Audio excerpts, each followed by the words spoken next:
Hello, very good afternoon dear all. Puja Krishna Rinki. तो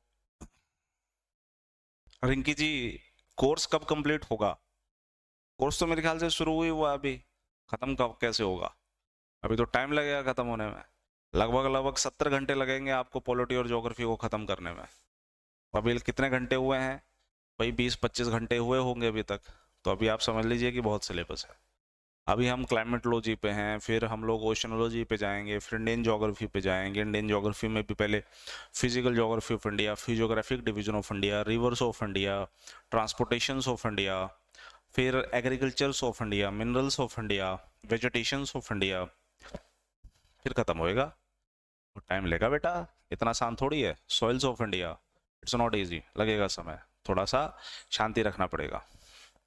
last जो session किया था हम लोगों ने ज्योग्राफी का, उसमें हम लोग एटमॉस्फेरिक लेयर्स को पढ़ रहे थे। एटमॉस्फेरिक लेयर मैंने आपको बताया था कि इस एटमॉस्फेरिक लेयर्स के अलग अलग होने के क्या कारण हैं, क्योंकि सर टेम्परेचर डिफरेंसेस आता है, इस वजह से एटमॉस्फेरिक लेयर भी हम लोगों ने अलग अलग देखे। फिर हर एटमॉस्फेरिक लेयर पे कुछ ना कुछ फर्क पड़ रहा था, कहीं टेम्परेचर कम फिर ज़्यादा, कहीं कम ज़्यादा। फिर हमने देखा कि इसे हम लोग टेम्परेचर इन्वर्जन या तापमान व्युत्क्रम करेंगे। लॉजिक कहता है तापमान घटना चाहिए, लेकिन यहाँ पर हमें तापमान घटता बढ़ता दिख रहा है। फिर यहाँ पर लगातार बढ़ता दिख रहा है, इसलिए आयनोस्फेयर और एक्सोस्फेयर को हम लोगों ने थर्मोस्फेयर बोल दिया वगैरह। उसके बाद कहाँ वेदर रिलेटेड एक्टिविटी होती है, कौन से नोक्टिलुसिड्स क्लाउड्स जो कहाँ बनते हैं, मेसोपॉज, ट्रोपोपॉज, स्ट्रेटोपॉज किसे कहते हैं, वगैरह वगैरह। रेडियो वेव्स की रिफ्लेक्शन कहाँ से होती है, ऑरोरा की फॉर्मेशंस कहाँ से होती है, क्यों पोल के ऊपर, इक्वेटर के ऊपर जो ट्रोपोपॉज होता है वो अलग अलग मिलेगा आपको। आइनोस्फेयर में जो रेडियो वेव्स की रिफ्लेक्शन होती है वो अलग अलग लेयर पे कैसे वो रिफ्लेक्ट करती है, हम लोगों ने वो देखा। और इसी आइनोस्फेयर में ऑरोरा जो मिलते हैं, वो ऑरोरा की फॉर्मेशंस कैसे होती है, वो सनराइज की तरफ से जो वेव्स आ रही होती हैं अर्थ के मैग्नेटिक स्फीयर पे, मैग्नेटोस्फीयर पे या मैग्नेटिक फील्ड पे, जब वो स्ट्राइक करती हैं तो वो चार्ज्ड हो जाती हैं, एनर्जी एमिट करती हैं। इसलिए आप लोगों को नॉर्थ और साउथ पोल पे ऑरोरा की फॉर्मेशंस देखने को मिलती है। नॉर्थ में ऑरोरा बोरियलिस, क्योंकि बोरियल नाम के फॉरेस्ट हैं, और साउथ में ऑस्ट्रेलिया है, इसलिए ऑस्ट्रेलिस। तो बोरियलिस और ऑस्ट्रेलिस इस तरह से इसका नाम आया है। लास्ट में हमने जो जाते वक्त टॉपिक छोड़ा था वो ओजोनोस्फेयर पे था, तो आज हम ओजोनोस्फेयर से इस कंसेप्ट को स्टार्ट करते हैं। सर मेरे पास एक प्यारा अर्थ है हमारा, ये हमारी प्यारी अर्थ होगी भैया। इस प्यारे अर्थ के ऊपर की तरफ से एक लेयर बनती हुई दिखती है,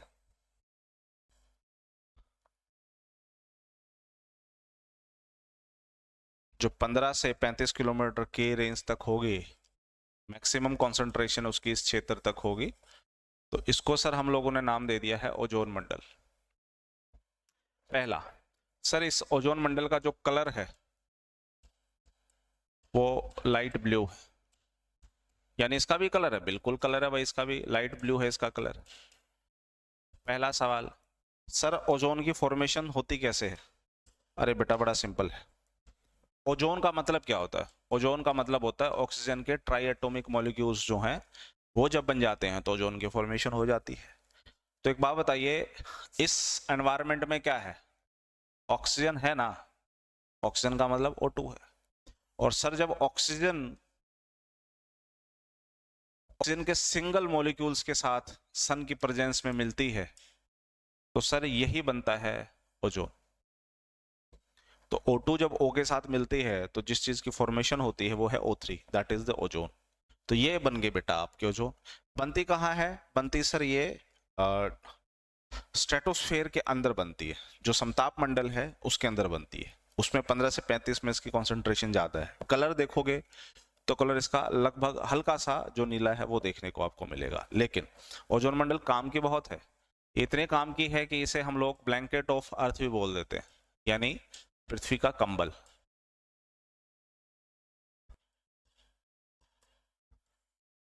इसे हम ब्लैंकेट ऑफ अर्थ क्यों कहते हैं? क्योंकि सर सन की तरफ से आने वाली जो यूवी रेज होती है, ये देखो, ये सन की तरफ से रेज आ रही है, तो आप देखिएगा ये जो लाइट आ रही है, लाइट तीन तरीके से आती है। इसमें एक वो पोर्शन होता है जो कम वेवलेंथ का होता है, जिसे हम इंफ्रारेड के नाम से जानते हैं।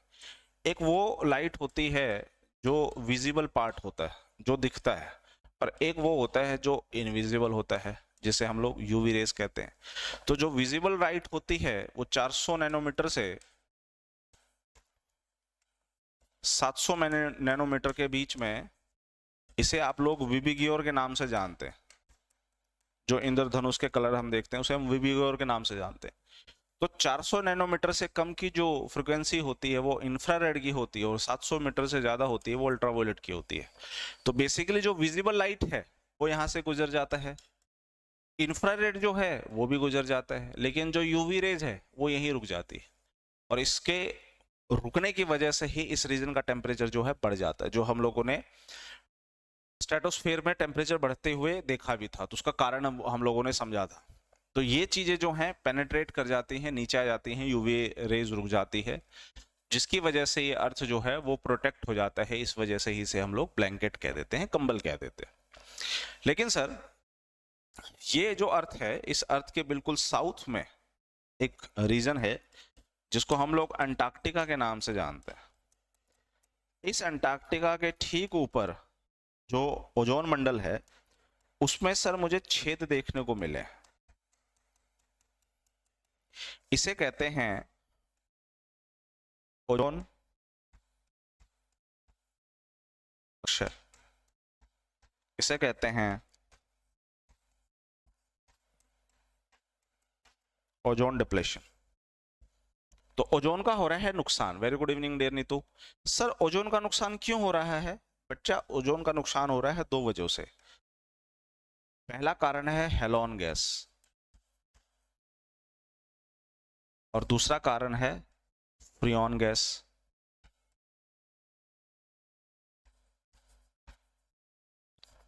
तो जो हेलोन गैस है इसे कहते हैं ब्रोमो फ्लोरोकार्बन, और जो फ्रियॉन गैस है इसे कहते हैं क्लोरो फ्लोरोकार्बन। तो ये CFC हो गया बेटा, ये BRFC हो गया। ठीक है, ये ऐसे कंटेंट हैं जो एनवायरनमेंट में अगर अवेलेबल है तो वो ओजोन को नुकसान पहुंचाते, यही ओजोन को नुकसान पहुंचाते हैं। कैसे सर? ये देखो, ओजोन हमारा बन गया था।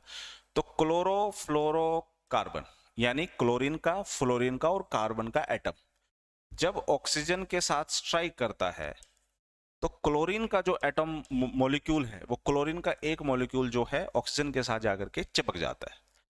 बचा कितना? ऑक्सीजन के अब सर दो मॉलिक्यूल्स बचे। तो यानी ओजोन में O3 है ना, एक O इधर आ गया तो कितना बचा सर? ये बचा O2। ठीक है, अब ये जो क्लोरीन मॉलिक्यूल है ये जब ऑक्सीजन के साथ वापस से स्ट्राइक करेगी तो क्या होगा?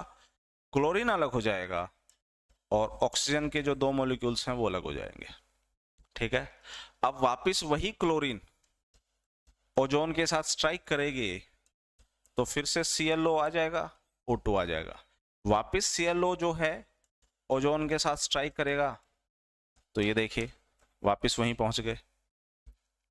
देख रहे हो, यहां से चले थे, यहां तक पहुंचे, लेकिन वही क्लोरीन वापस जब ओजोन के साथ टकराएगा तो देखो वहीं पे आ गए जहां से बिगिनिंग हुई थी। यही चीज फिर ओजोन के साथ टकराएगी, देखिए वही पहुंच गए जहां से यहां हम देख रहे थे। अब इसको ही क्या कहते हैं हम लोग? इसको ही कहते हैं सर चेन रिएक्शन। यही है डियर जी चेन रिएक्शन। और सर इसी चेन रिएक्शन की वजह से ही क्लोरीन जो है वो नुकसान पहुंचाती है। तो एक बात बताओ सर, हेलोन गैस और फ्रियॉन गैस यानी क्लोरोफ्लोरोकार्बन और ब्रोमोफ्लोरोकार्बन, इनमें ज्यादा नुकसान कौन पहुंचाती है?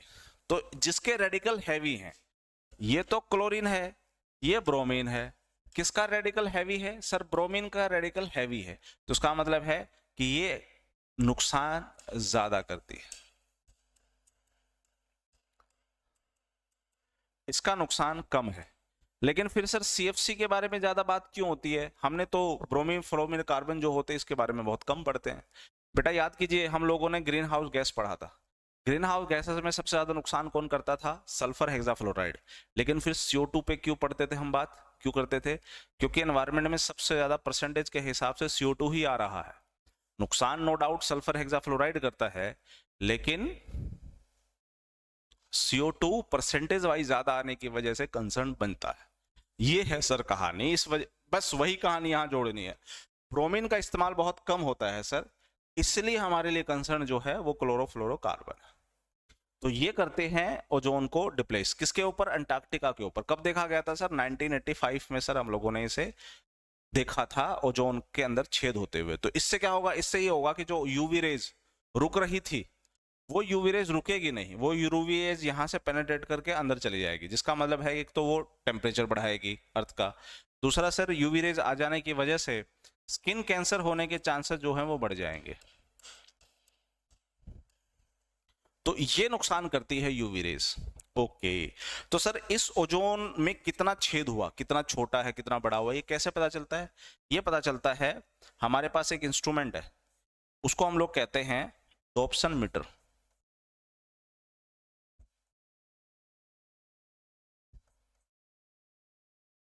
ये डॉप्सन मीटर बताता है हमें कि कितना छेद हुआ है।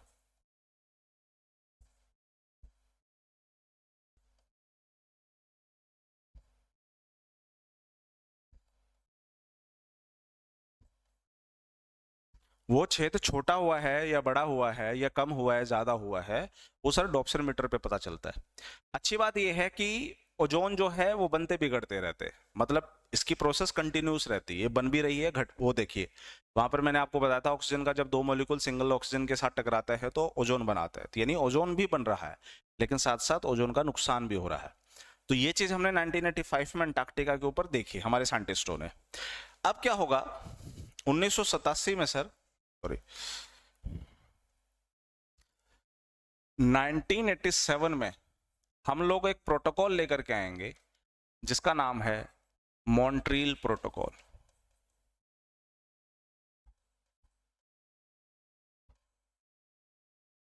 और ये जो मॉन्ट्रियल प्रोटोकॉल है कहां होगा? कनाडा का एक शहर है डियर जी जिसका नाम है मॉन्ट्रियल, वहां पर होगा। तो मॉन्ट्रियल प्रोटोकॉल में ये बात आ गई थी कि हम लोग जो हैं क्लोरोफ्लोरोकार्बन को खत्म करना होगा, क्योंकि यही क्लोरोफ्लोरोकार्बन जो है वो ओजोन को नुकसान पहुंचा रहा है। ठीक है, समझ में आ गया। लेकिन क्या आप खत्म कर पाए? CFC को खत्म कर पाए? नहीं सर। तो यही वजह है कि आगे जाकर के हम 2016 में एक समझौता करेंगे जिसका नाम है किगाली। किगाली जो है सर वो रवांडा की राजधानी है। सर रवांडा के किगाली शहर में समझौता हुआ था, इसलिए इसे कहा गया किगाली समझौता, जिसका मतलब ये है कि हमें मार्केट से किसको खत्म कर देना? आप देखिएगा, पहले CFC था, इसको खत्म करके हम ले आए हैं HCFC की तरफ, HCFC खत्म करके हम ले आएंगे HFC की तरफ, और HFC खत्म करके हम लेकर के आएंगे HFO की तरफ। तो ये है ओलेफिन, इसे कहते हैं ओलेफिन। तो सबसे पहले CFC आया, हमने CFC को हटाया, उसकी जगह हाइड्रोक्लोरोफ्लोरोकार्बन लेके आए। फिर हमें पता चला कि यार क्लोरीन तो है ना, हाइड्रोफ्लोरोकार्बन तो है ना, हाइड्रोक्लोरोफ्लोरो क्लोरीन तो है, तो इसका मतलब नुकसान ये अभी भी कर रहा है। फिर हमने सर HCFC को हटा दिया, उसकी जगह हम HFC ले आए। और कहां लेकर के आए हैं? ये हम AC और फ्रिज में लेकर के आए। अब HFC आ गया, लेकिन HCFC का भी नुकसान है, HFC भी नुकसान करती है, हाइड्रोफ्लोरोकार्बन भी नुकसान करती है। इसलिए HFC की जगह भविष्य में जो आएगा वो हाइड्रोफ्लोरो ओलेफिन आएगा, इसे कहेंगे हाइड्रोफ्लोरो ओलेफिन। तो हमारे फ्रिज और AC वगैरह में जो है अब इसका इस्तेमाल होगा। तो ये जो है ओजोन का डिप्लेशन या ओजोन का जो नुकसान है वो बहुत कम करते हैं। समझ में आ गई कहानी? ये नुकसान कम करते हैं। अब आगे बढ़िएगा। अब आपका सवाल ये हो सकता है कि सर एक बात बताओ, दुनिया की सबसे ज्यादा जनसंख्या तो उत्तरी गोलार्ध में रहती है, बोलो हाँ या ना? जनसंख्या सबसे ज्यादा तो उत्तरी गोलार्ध में है ना।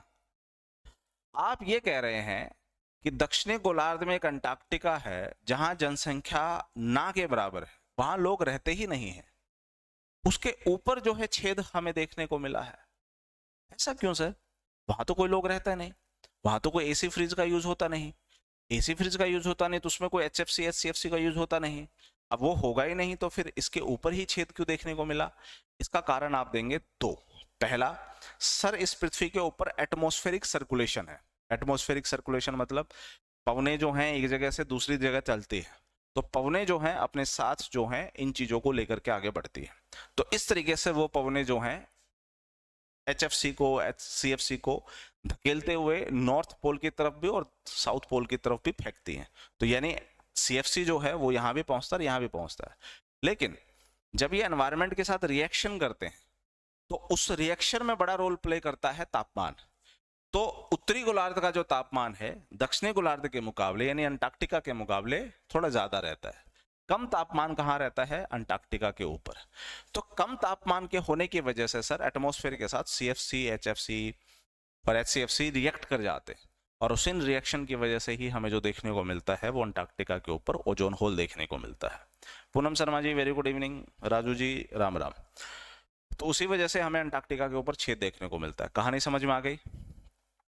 ये है ओजोन, ये है ओजोन की कहानी। बनता कैसे है, क्लोरीन नुकसान कैसे पहुंचाता है, अंटार्कटिका तक पहुंचते कैसे हैं, एटमॉस्फेरिक सर्कुलेशन से जो विंड वगैरह बनती है वो पहुंचाते हैं। उत्तरी और दक्षिणी गोलार्ध में तापमान कम दक्षिणी गोलार्ध का होता है। कम तापमान में सर ये सक्रिय हो जाते हैं, ये रिएक्टिव हो जाते हैं CFC, जिसकी वजह से यहाँ पर आपको होल देखने को मिलता है जिसे हम ओजोन होल कहते हैं। इस ओजोन होल का नुकसान इस वजह से हुआ और इसी को रोकने की कोशिश हम लोग यहाँ कर रहे हैं। किगाली समझौते के बाद ये डिसाइड होगा कि हम इसको फेस आउट करेंगे, इसको खत्म करेंगे और समय के साथ हम AC और फ्रिज में HFO का इस्तेमाल करना शुरू करेंगे। तो ये कहानी है डियर जी ओजोन मंडल की। यहां तक किसी को दिक्कत है तो बताओ, रिपीट कराना है तो बताओ।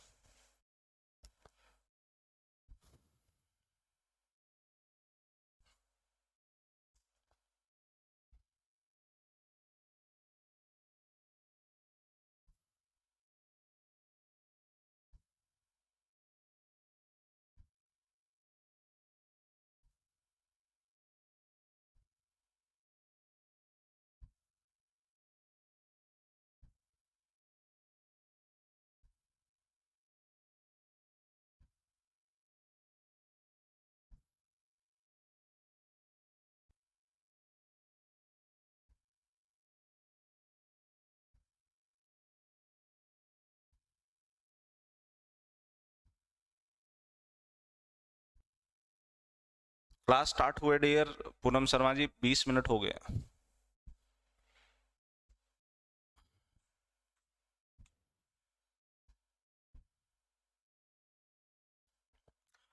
तो अगर यहाँ डाउट है तो पूछिए और नहीं डाउट है तो ओजोन मंडल का जो टॉपिक है बेटा वो हो जाता है खत्म। डियर विकास हुड्डा जी रिपीट नहीं होता है, कोई टॉपिक पर्टिकुलर है तो उसमें आप पूछिए, ऐसे रिपीट थोड़ी बोलेंगे। रिपीट करने के लिए आपके पास एक बड़ा साधारण सा तरीका है, ये वीडियो को वापस पीछे ले जाओ, जहां से मैं बोलना शुरू कर रहा हूं वहां से देखना शुरू कर लो। हो गई रिपीट? सर मैं शायद लेट ऐड हुई हूं तो मुझे दोबारा रिकॉर्डेड देखनी पड़ेगी। बिल्कुल पूनम शर्मा जी आपको दोबारा देखनी पड़ेंगी, शुरू से देखनी पड़ेंगी, एक दूसरे के साथ मिक्स होती हैं। तो एक चीज नहीं पढ़ोगे दूसरी चीज नहीं समझ में आएगी।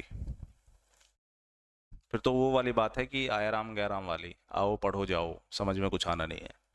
तो एक बार के लिए जो पीछे हुआ है उसको दोबारा देखिए, क्योंकि जियोमॉर्फोलॉजी हम पूरी खत्म कर चुके हैं, तो वो खत्म करो। क्लाइमेटोलॉजी स्टार्ट हो गई, उसके भी 3 या 4 सेशन हो चुके हैं। हाँ ये काम कर सकते हो कि आप जियोमॉर्फोलॉजी छोड़ करके जहां से क्लाइमेटोलॉजी स्टार्ट हुई है आप वो भी स्टार्ट कर सकते हैं। हाँ ये ऐसे पूछो डॉप्सरोमीटर बोलो तो ऐसे फिर डाउट क्लियर भी करेंगे। डॉप्सरोमीटर जो है एक ऐसा इंस्ट्रूमेंट है जो हमें ये बताता है कि ओजोन के अंदर नुकसान कितना हुआ, कितना कम या कितना ज्यादा। मतलब वो भर रहा है तो ठीक बात है, अगर उसकी जो क्या बोलते थिकनेस, उसकी थिकनेस जो है कम हो रही है तो वो भी बताता है। तो डॉप्सरोमीटर पे ही हमें पता चलता है कि दरअसल ओजोन बन रहे हैं या ओजोन का नुकसान हो रहा। ये है कहानी डॉप्सरोमीटर की, जिसपे हम लोग ओजोन का क्षय, ओजोन का नुकसान जांच करते हैं। चलिए अब हम बढ़ते हैं नेक्स्ट टॉपिक पे, और हमारा जो नेक्स्ट टॉपिक है वो है पृथ्वी का ऊष्मा बजट। बजट का मतलब होता है बैलेंस करना। तो जब हम कहते हैं पृथ्वी का ऊष्मा बजट, तो देखिए यहां पर शब्द क्या है ऊष्मा, तो हम ऊष्मा को बैलेंस करेंगे। फिर अगला सवाल, बेटा किसकी उष्मा? सर ये उष्मा है सूरज की। सूरज की तरफ से जो रोशनी पृथ्वी की तरफ आती है, तो वो कैसे बैलेंस होती है पृथ्वी पे, वो बैलेंस करने का तरीका हमें समझना होगा। अच्छा, इससे क्या होगा? इससे हमें पृथ्वी के मैकेनिज्म को समझ में आ आएगा कि पृथ्वी पे मैकेनिज्म चलता कैसे है। तो उसके लिए टॉपिक का शुरुआत करेंगे। इस टॉपिक को बोलेंगे हम लोग heat budget of the earth. Heat budget of the earth, पृथ्वी की उष्मा बजट। तो यानी यहां पर वर्ड है हीट का, बजट का मतलब होता है बैलेंस करना। कहां बैलेंस करना है? पृथ्वी पे बैलेंस करना है। तो इसका मतलब ये है कि जो सूरज है, जो सूरज की रोशनी बन रही है, कितनी रोशनी बन रही? सोचो सर, इस पृथ्वी के ऊपर जो है ना, सॉरी इस सन की जो है ना, हाइड्रोजन जो गैस है वो ज्यादा है। तो जब हाइड्रोजन गैस और हाइड्रोजन गैस जब इसमें मिलती है, तो सर ये एक हीलियम नाम की गैस बनाती है। बस काम चल गया। हीलियम गैस बनने का मतलब है कि सूरज की ऊर्जा बन गई।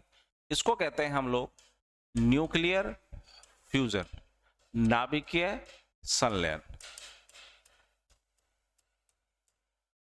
इस प्रक्रिया को कहते हैं नाभिकीय संलयन। तो बताइए, सूरज जो है वो पृथ्वी पे जो रोशनी है किस प्रक्रिया से देता है? नाभिकीय संलयन से, न्यूक्लियर फ्यूजन से। आगे बढ़िएगा। सर एक बात बताइए, इस पृथ्वी के ऊपर ऊर्जा का सबसे सर्वोत्तम साधन क्या है? Ultimate source of energy on earth is sun. सूरज खत्म कर दो, पृथ्वी खत्म हो जाएगी भाई, क्योंकि पृथ्वी पे जो खाने पीने की चीजें हैं वो सूरज से बनती हैं, वो हम, तो फिर वो सारी चीजें खत्म हो जाएंगी। तो सन बहुत बड़ी चीज है। अब सर सूरज ने रोशनी दी, सूरज ने रोशनी देनी शुरू की, क्या सूरज सारी रोशनी को पृथ्वी की तरफ धकेल देगा क्या? नो, सारी रोशनी को तो पृथ्वी की तरफ धकेल नहीं देगा। तो सर सूरज की रोशनी जब पृथ्वी की तरफ आती है तो इसको हम कहते हैं सूर्यताप। इंग्लिश में इसी को कहते हैं इंसोलेशन। तो हमसे एक सवाल पूछा गया कि बताइए बेटा, सन की जो रेज है जो अर्थ पे आती है, इस प्रोसेस को हम किस नाम से जानते हैं? इस प्रोसेस को हम लोग सूर्यताप के नाम से जानते हैं, सोलार इंसुलेशन के नाम से जानते हैं। यहां तक कहानी क्लियर हुई। सूरज ने जितनी रोशनी बनाई, क्या वो सारी की सारी पृथ्वी की तरफ भेज देगा क्या? नहीं सर। सूरज की रोशनी का 0.0005% सूर्यताप के रूप में ही पृथ्वी की तरफ आ पाती है। तो देखिए, मतलब 1% भी नहीं, सूरज जितनी रोशनी बनाता है उसका 1% भी पृथ्वी पे नहीं आ रहा, उसका 0.0005%। ये इतना कम है। सोच के देखो, जब इतना कम में इतनी ज्यादा महिमा हो गई है, तो अगर 1% आ जाएगा तो पृथ्वी तो रहने लायक नहीं रहेगी सर। इसमें तो कहानी सिंपल सी समझ में आ रही है। तो जितनी भी रोशनी आ रही है, क्या पृथ्वी के हिसाब से वो 100% है? भाई सूरज के हिसाब से इतना परसेंटेज है, जो पृथ्वी पे आ रही है, क्या उसको हम 100% मान के चल सकते हैं? हाँ सर, उसको हम 100% मान के चल सकते हैं। तो मान लो, मान लिया, ये हो गया मेरा 100%। अब रेज आ रही है तो वो लाइट ना, सूर्य ताप है तो लाइट ना। लाइट के साथ तीन चीजें होती हैं, या तो वो लाइट टकरा करके वापस निकल जाए किसी से, तो इसको हम लोग कहते हैं रिफ्लेक्शन, हिंदी माध्यम परावर्तन। या फिर वो अवशोषित हो जाए,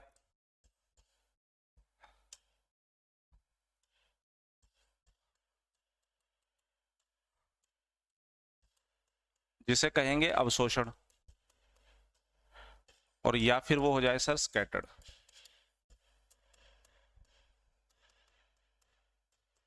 इसको कहेंगे परकिरणन। तो तीन चीजें, रिफ्लेक्शन है, एब्जॉर्प्शन है, स्कैटरिंग है। तो लाइट के साथ तीन ही चीज होती है बेटा, ये तीन चीज आपके सामने। अब यहां पर है सर हमारा अर्थ, ये है अर्थ। इस अर्थ का ये वो लेयर है जिसके ऊपर स्पेस शुरू हो जाता है, और इस अर्थ के नीचे एटमॉस्फेयर शुरू हो जाता है, वायुमंडल। इसी वायुमंडल में सर यहां पर मुझे मिलेंगे बादल, क्लाउड्स, और इस पृथ्वी के ऊपर मुझे मिलेंगे पर्वत।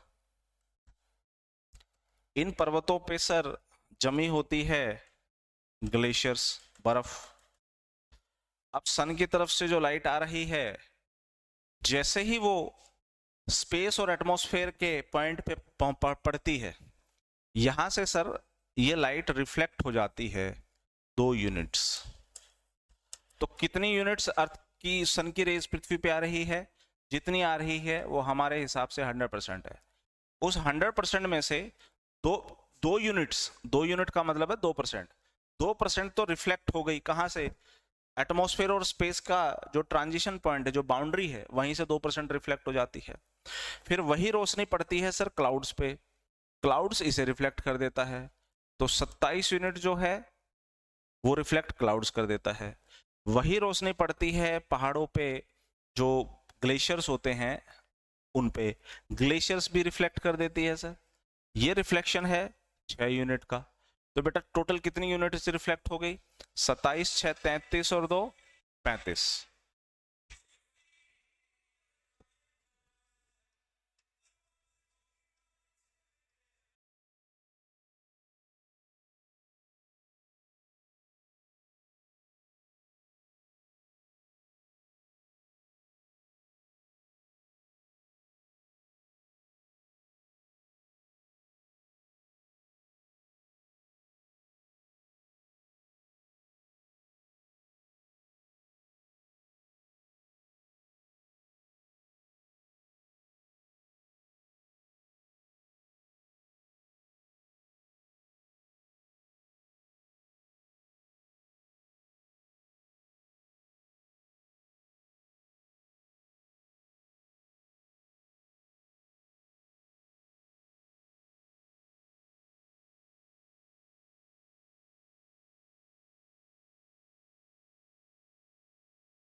चलिए साहब, माफ़ी चाहूँगा, एक अर्जेंट कॉल की वजह से हमारी क्लास थोड़ी सी स्ट्रक हुई।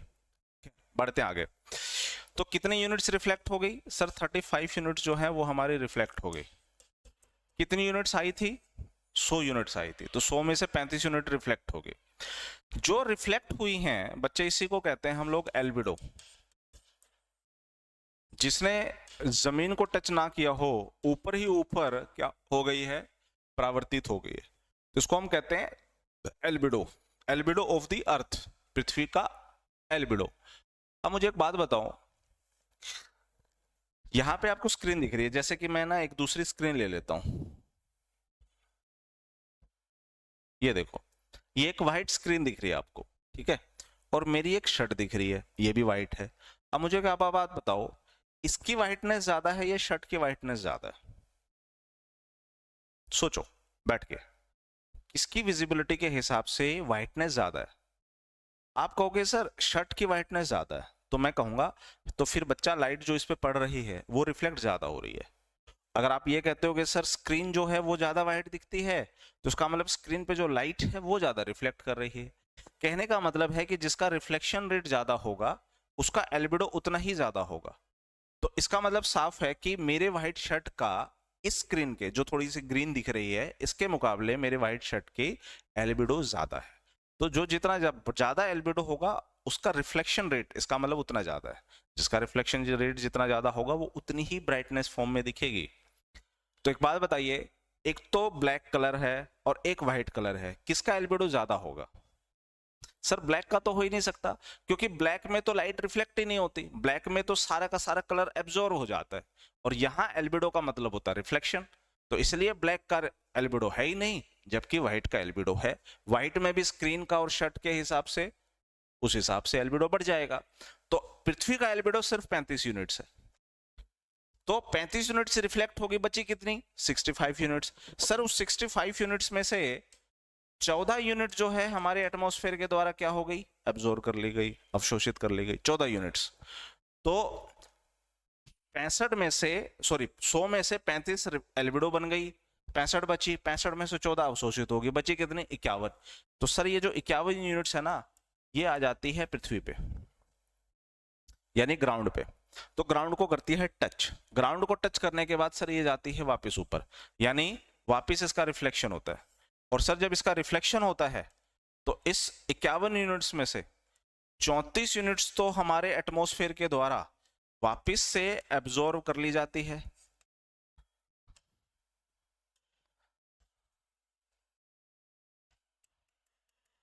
और इसमें से कुछ यूनिट जो है स्कैटर्ड हो जाती है।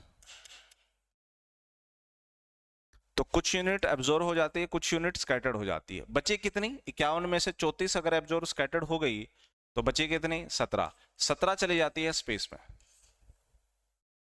तो डियर जी एक बात बताओ, क्या हमारे 100 यूनिट्स का बैलेंस हो गया? जितनी लाइट आ रही थी, जितनी इंसुलेशन आ रही थी, क्या उसका बैलेंस हो गया? क्या ये 100 के 100 यूनिट्स का बैलेंस आपको दिख रहा है? हाँ सर, 100 के यूनिट 100 यूनिट्स का बैलेंस दिख रहा है। 17, 34, 14 और 35 हो गए सर 100 के 100 यूनिट्स बैलेंस। और जब 100 के 100 यूनिट्स बैलेंस हो गए, इसी को कहेंगे बेटा हम लोग heat budget of the earth. और heat budget of the earth है सर, सूरज पृथ्वी को गर्म कर रहा है, इस वजह से सर इस पूरी पृथ्वी का एक एवरेज टेम्परेचर निकालना चाहूं तो मैं निकाल सकता हूं। Average temperature of the earth is 15 degree Celsius. तो इस पृथ्वी का औसत तापमान बताइए कितना है? 15 डिग्री सेल्सियस। कहानी खत्म। ये है आपका हीट बजट ऑफ द अर्थ। आपसे एक सवाल पूछा गया जो बड़ा सिंपल है और आप बहुत आसानी से इसका आंसर दे दोगे। सवाल यह है कि बेटा एक ग्रह है जिसका नाम है शुक्र, है ना, और एक ग्रह है जिसका नाम है पृथ्वी, जिस पे आप और मैं ये रहते हैं। हमसे सवाल ये पूछा गया कि शुक्र ग्रह जो है वो ज्यादा चमकदार है पृथ्वी के मुकाबले, इसके मुकाबले ये ज्यादा चमकदार है। बताइए क्यों? बताओ डियर जी क्यों? क्या आंसर दोगे आप?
Carbon dioxide is more on Venus. No dear Vikas, सवाल ये है कि चमकदार क्यों है, सवाल ये नहीं है कि गर्म क्यों है। तो आप ये कहेंगे कि सर सन की तरफ से जो लाइट शुक्र पे पड़ रही है और सन की तरफ से जो लाइट अर्थ पे पड़ रही है, शुक्र जो है इस लाइट को ज्यादा रिफ्लेक्ट कर देता है, रिफ्लेक्शन इज मोर कंपैरेटिवली अर्थ, तो इसका रिफ्लेक्शन इसके मुकाबले कम है। तो कम रिफ्लेक्शन इसका मतलब है कि earth of albedo is less, while जो शुक्र प्लेनेट है, जो वीनस है, Venus albedo is more comparatively earth. ये कहानी है। तो यानी किसी के भी चमकदार होने के पीछे का जो कारण है उसका एल्बिडो का है। पार्क में जाइए, पार्क में देखेंगे कि घास है और ईंट है, तो आप बताइए कि घास में और ईंट में किसका एल्बिडो ज्यादा है? सर ईंट का एल्बिडो ज्यादा है कि नहीं? नो सर, घास का एल्बिडो ज्यादा होगा, वो दूर से ही आपको ज्यादा चमकदार दिखेगा कंपैरेटिवली ईंट के, तो ईंट का एल्बिडो कम है। तो जो जितनी ज्यादा चमकदार है इसका मतलब साफ है कि उसका एल्बिडो उतना ही ज्यादा होगा। अब मैं अगर आपसे ये सवाल पूछूं कि बच्चे एक बात बताओ, आप जा रहे हो हिमालय के साइड में, आप है ना कोई ट्रिप कर रहे हो, तो आप देखना कि हिमालय के साइड जाते वक्त जब सामने से आपको पहाड़ दिखने लग जाएंगे, तो दरअसल पहाड़ आपको कम दिखेंगे, उस पहाड़ के ऊपर जो बर्फ है वो आपको ज्यादा दूर से दिखाई देने लग जाएगी। आपको ये दिखेगा कि हाँ यार पहाड़ जैसा कुछ है, लेकिन एग्जैक्टली पहाड़ नहीं दिखेगा। पहाड़ के ऊपर जो बर्फ है वो बहुत पहले से दिखनी शुरू हो जाएगी। क्यों? क्योंकि सर बर्फ के ऊपर जो लाइट पड़ती है, वो बर्फ, वो स्नो जो है, अपना लाइट का 90% रिफ्लेक्ट कर देती है। तो मतलब स्नो का जो एल्बिडो है, कोई भी व्हाइट चीज, उसका एल्बिडो ज्यादा कंपैरेटिवली अदर्स के मिलेगा ही मिलेगा, तो स्नो का एल्बिडो ज्यादा है, इसलिए वो दूर से ही सर पहाड़ पे बर्फ जमी हुई दिख जाएंगी मुझे। समझ में आई कि नहीं आई कहानी? Yes sir. तो ये है बच्चे कहानी एल्बिडो की। तो heat budget of the earth आ गया समझ में। अब बढ़ेंगे हम नेक्स्ट टॉपिक पे। नेक्स्ट टॉपिक हमारा क्या? नेक्स्ट टॉपिक है सर विंड्स, यानी पवने।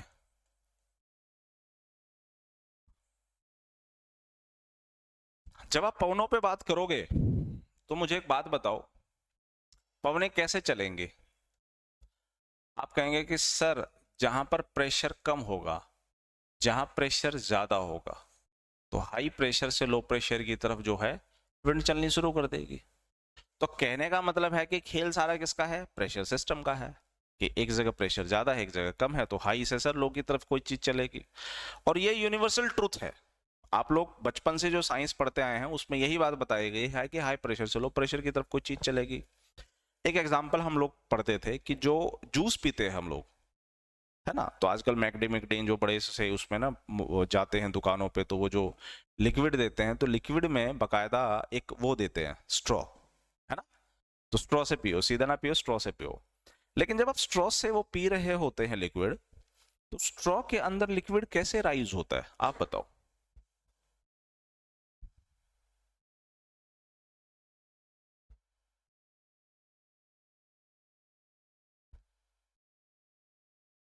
स्ट्रॉ के अंदर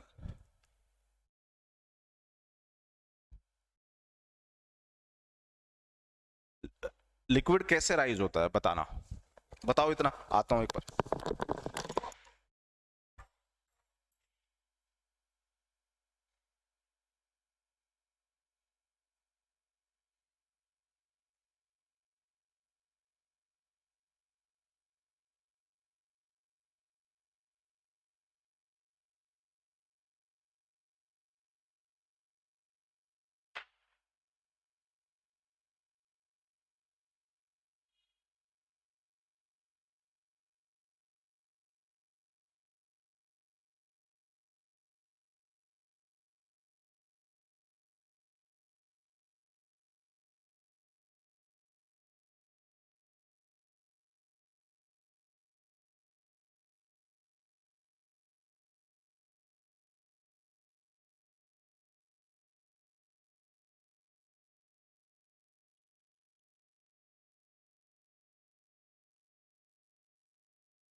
ये भाई वो स्ट्रॉ के अंदर लिक्विड कैसे राइज होता है? अरे बड़ा सिंपल सा उदाहरण है भाई, स्ट्रॉ में लिक्विड राइज हुआ ना, तो स्ट्रॉ में आपने कैसा प्रेशर बनाया है? सर स्ट्रॉ में हमने लो प्रेशर बनाया है। कब, कैसे? जब हम उसे खींचते हैं तो अंदर सर प्रेशर हम कम कर रहे होते हैं और लिक्विड का जो प्रेशर है वो ज्यादा है, तो इस वजह से वो लिक्विड जो है स्ट्रॉ के अंदर आ जाता है। तो कोई भी चीज हमेशा हाई से लो की तरफ ही चलती है, ये सर यूनिवर्सल प्रिंसिपल है। तो कहीं प्रेशर हाई है, कहीं लो है, सर विंड चलनी शुरू हो जाएगी। लेकिन इस प्रेशर का टेम्परेचर पे बड़ा रोल है, टेम्परेचर का इस पे बड़ा रोल है। अगर कहीं पे तापमान कम है तो वहां हाई प्रेशर होगा, और कहीं तापमान ज्यादा है तो वहां प्रेशर लो होगा। कहानी सिंपल सी है। इसके साथ प्रेशर हाई और लो होने का सर एक कंसेप्ट और है। मान के चलो कि ये वो जमीनी हिस्सा है जहां पर आप खड़े हैं, ये भी जमीनी हिस्सा जहां आप खड़े हैं। अगर जहां आप खड़े हैं वो इलाका गर्म है, तो सर संभावना ये है कि अगर कोई पवन यहां तक पहुंच रही है तो गर्म इलाके में पहुंचने पे वो भी गर्म हो जाएगी। गर्म हो जाएगी तो सर वो हल्की हो जाएगी, हल्की हो जाएगी तो वो ऊपर की तरफ उठने लग जाएगी। तो ऊपर की तरफ उठने के दौरान ये व्यक्ति भारी महसूस करेगा या हल्का महसूस करेगा? सोचो, अगर विंड यहां से उठ रही है तो ये व्यक्ति हल्का महसूस करेगा या भारी महसूस करेगा? हल्का महसूस करेगा। इसलिए इस इलाके में जहां पर पवनें गर्म होकर के, हल्की होकर के वायु के रूप में ऊपर जा रही है, वो है लो प्रेशर। लेकिन सर वही पवन जब ऊपर जाकर के ठंडी हो जाएगी और ठंडी होकर के जब वो आगे बढ़ने शुरू करेगी, आगे बढ़ने के दौरान सर वो भारी होगी और फिर वो नीचे गिरेगी। तो देखिए सिर की तरफ से गिर रही है, और सर जब वो नीचे की तरफ गिरेगी तो सिर के ऊपर आपको कुछ भारी सा महसूस होगा। इसका मतलब ये प्रेशर कौन सा है? इसका मतलब ये प्रेशर हाई है। समझ में आ गया? तो ये लो प्रेशर सिस्टम हो गया, ये हाई प्रेशर सिस्टम हो गया। तो जरूरी नहीं है कि तापमान कहीं कम ज्यादा हो तो उस वजह से ही लो प्रेशर हाई प्रेशर बनेगा। कई बार लो प्रेशर हाई प्रेशर ऐसे भी बनता है सर, कि कहीं से गर्म होना, राइज होना, ऊपर करना लो प्रेशर, और वापस ठंडा होकर के नीचे गिरना हाई प्रेशर है। यहाँ तक की कहानी समझ में आ गई होगी। तो हाई प्रेशर लो प्रेशर बनेगा तो सर सिंपल सी कहानी है, विंड हाई से लो की तरफ चलने लग जाएगी। ओके, अब आगे बढ़े इससे पहले एक चीज और देखेंगे। मुझे एक बात बताओ, क्या ये पृथ्वी अपने एक्सिस पे रोटेट करती है? हाँ सर, बिल्कुल रोटेट करती है। तो यानी पृथ्वी का जो घूर्णन है वो बना हुआ है। इस घूर्णन की वजह से पृथ्वी के ऊपर एक बल पैदा होता है जिसे हम कहते हैं कोरियोलिस बल।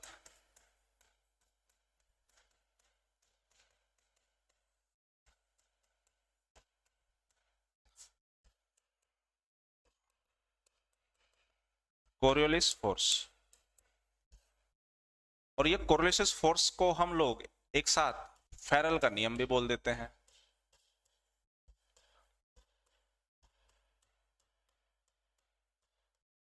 तो ये सर फेरल का नियम भी हो गया। तो इसी को कोरियोलिस बल के नियम को ही हम लोग जो है फेरल का नियम भी कहते हैं। तो नितेश जी राम राम, बढ़िया आगे। सर इस पृथ्वी का अपने एक्सिस पे घूमने की वजह से उत्तरी गोलार्ध और दक्षिणी गोलार्ध में जो पवनें चलती हैं, उत्तरी गोलार्ध में पवनें अपने सीधे ना जा करके अपने हाथ के दाएं साइड मुड़ जाएंगी, यानी राइट हैंड साइड जो है ये टर्न कर जाएंगे। और दक्षिणी गोलार्ध में यही पवनें अपने बाएं साइड टर्न कर जाएंगी, यानी लेफ्ट हैंड साइड। तो उत्तरी गोलार्ध में राइट की तरफ मुड़ना, दक्षिणी गोलार्ध में लेफ्ट की तरफ मुड़ना। ऐसा क्यों हो पाता है? पृथ्वी की अपने एक्सिस पे घूर्णन की वजह से। इससे सर एक बल पैदा होता है जिसे हम कोरियोलिस बल कह देते हैं। उसी की वजह से ये लेफ्ट और राइट टर्न करते हैं। अंडरस्टूड?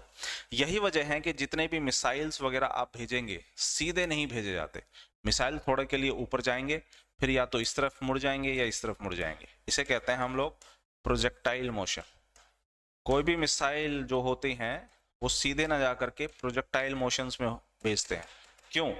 क्योंकि सर प्रोजेक्टाइल मोशन की वजह से ही वो अपने सही ठिकाने पे वार करती है। सीधे भेजोगे तो पृथ्वी घूम रही है। आपने आज कोई मिसाइल भेजा पाकिस्तान के इस्लामाबाद में, वो मिसाइल को 2 घंटे लगे इस्लामाबाद पहुंचने में। क्या 2 घंटे बाद उस इस्लामाबाद की पोजीशन वहीं रहेगी क्या? जहां वो 2 घंटे पहले थी, क्योंकि पृथ्वी तो अपने एक्सिस पे घूम रही है। तो अगर हम सीधे भेजेंगे तो इस्लामाबाद पे गिरेगी नहीं, इस्लामाबाद के कंपैरिजन में किसी और शहर में गिरेगी सर। तो मुझे इस्लामाबाद में गिराने के लिए वो कैलकुलेशन करनी है कि 2 घंटे बाद जो इस्लामाबाद कहाँ होगा, उस हिसाब से हम इस मिसाइल को प्रोग्राम करेंगे और भेजेंगे ऐसे कि 2 घंटे बाद जब वो पहुंचेगी तो इस्लामाबाद शहर पे ही गिरे वो। यही वजह है कि रॉकेट मिसाइल हमेशा प्रोजेक्टाइल मोशंस में ही भेजे जाते हैं। इनके पीछे का जो बड़ा कारण होता है वो ये होता है। तो ये होता है पृथ्वी का अपने एक्सिस पे घूर्णन। कहानी समझ में आ गई बच्चे? यहाँ तक कि कोई दो राय? कोई दो राय नहीं। ओके, आगे बढ़ते हैं। सर विंड्स के कितने टाइप्स होते हैं? विंड के बेटा 3 टाइप होते हैं। पहला जो विंड होता है उसे कहते हैं स्थायी पवन, यानी परमानेंट विंड्स।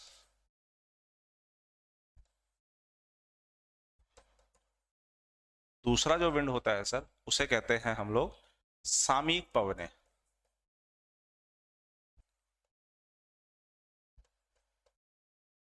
जिसे हम कहेंगे इंग्लिश में वेरिएबल विंड्स।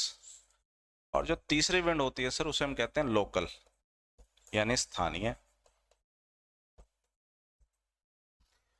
परमानेंट विंड्स किसे कहते हैं? सर परमानेंट विंड्स वो विंड्स होती हैं जो कभी भी अपनी दिशा नहीं बदलती।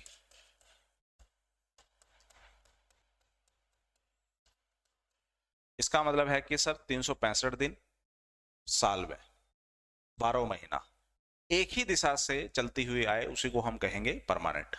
परमानेंट विंड्स कितने टाइप की होती हैं? सर ये होती हैं 3 टाइप की। ओके, वेरिएबल विंड्स कौन सी होती है? जो समय और स्थान के अनुसार दिशा बदल ले।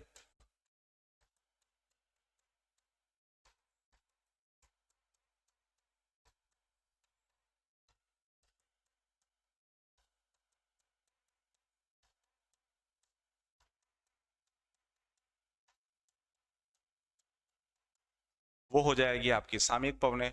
और सर जो किसी निश्चित समय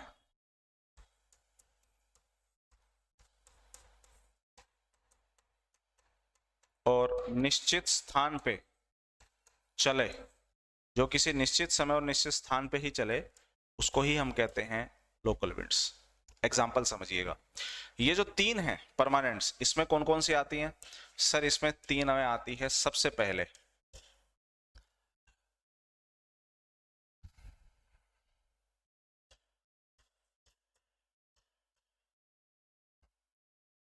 पूर्वा पवने,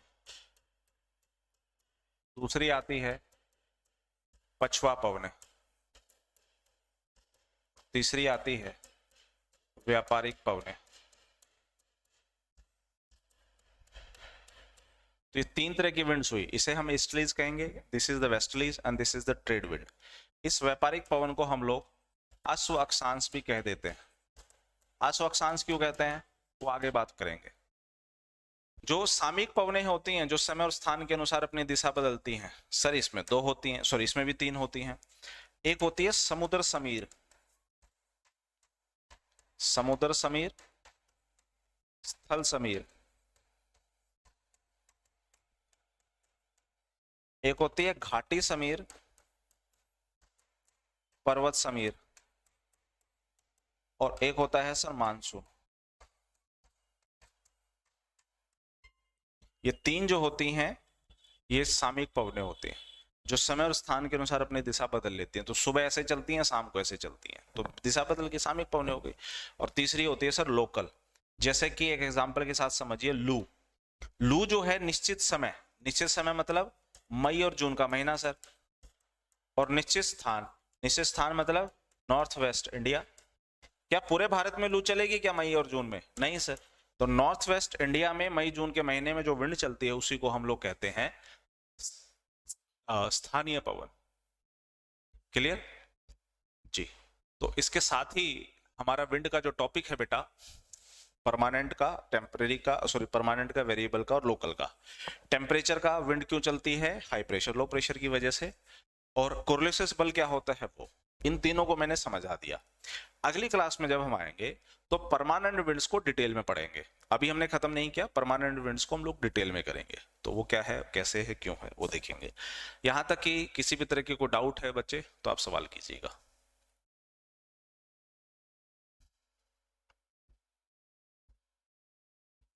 किसी तरह का कोई सवाल है तो बच्चे पूछिए। आज की कहानी को हम फिर यहीं खत्म करते हैं।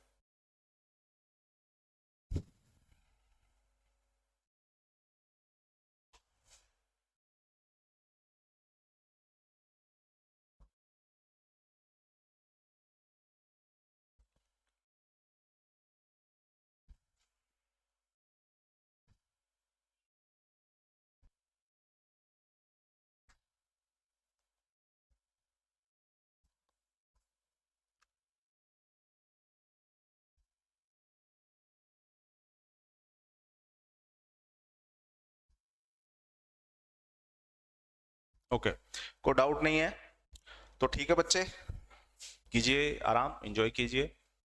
Happy Holi in advance.